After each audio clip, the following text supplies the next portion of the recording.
திமுகவுடன் போட்டி போட தாவேக்காவிற்கு தகுதி இல்லை என அமைச்சர் KN நேரு காட்டமாக கூறியுள்ளார். திருவாரூரில் நடைபெற்ற பொதுக்கூட்டத்தில் பேசிய அவர், அதிமுக பொதுச் செயலாளர் எடப்பாடி பழனிசாமி 4 ஆண்டுகளாக வீட்டிற்குள் இருந்துவிட்டு இப்போதுதான் வெளியில் வந்திருப்பதாக ஒருமையில் பேசி விளாசினார். மேலும் அதிமுக தொண்டர்கள் பாஜகவை ஏற்றுக்கொள்ளவில்லை என்றும் தெரிவித்தார்.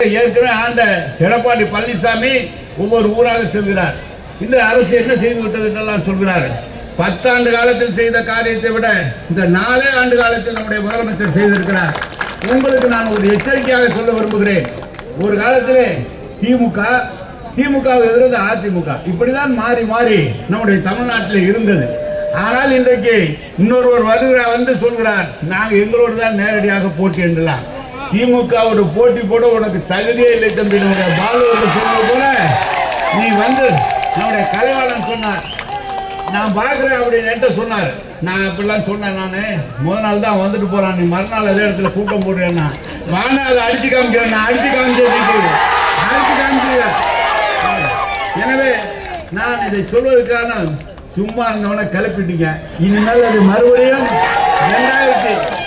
2021 மீண்டும் தமிழ்நாட்டுடைய முதலமைச்சராக தளபதி அவர்களை அமர வைக்கிற வரை இந்த போராட்டம் ஓயாது.